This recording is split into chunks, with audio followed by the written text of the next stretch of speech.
Hi, this is Mr. Weisefeld. I just wanted to go over SYSA, Systems A Feedback. This is a standard you need to know for first semester. I want to go over the objective and the learning progression. So the objective is students will be able to analyze how a disturbance to a system affects its equilibrium, including feedback. So we need to define what systems are. That's in Sys B. We're not talking about that. We're talking about Sys A.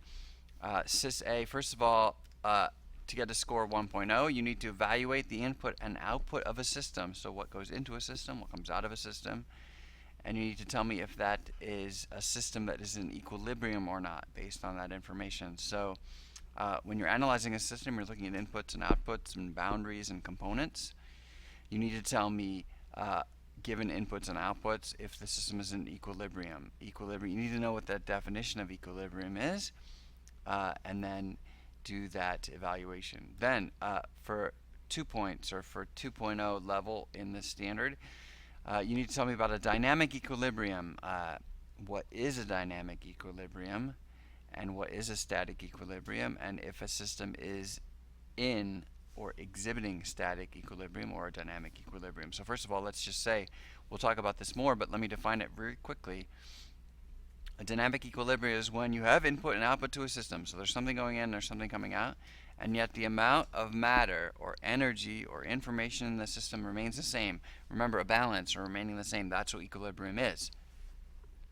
Dynamic means something's coming in, something's going out, but yet what's in the system is remaining the same. I like to use the example of like a sink that's overflowing. It's got water coming in, there's water overflowing, but yet the amount of water in the sink is basically remaining the same. It's a dynamic equilibrium.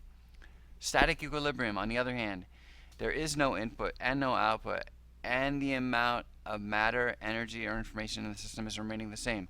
I like, in this case, an example where you've got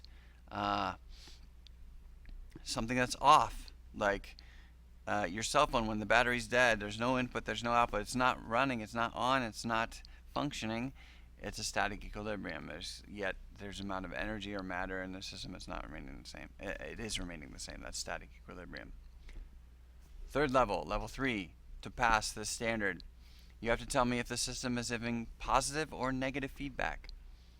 So remember that positive feedback tends to increase the output or response of the system. Things are getting out of control. Negative feedback, things are tending to like quiet down or get more stable or less response. Tends to not be as exciting, let's say. So that's positive feedback and negative feedback. And then for a level 4.0, if you want to tell me what the regulatory mechanism is, or how that positive or negative feedback is working in a system of your own choice, for additional credit, then you can do that. That's level 4.0. So those were the learning progressions. For SYSA feedback, you need to tell me about disturbances to a system, and that is SYSA standard.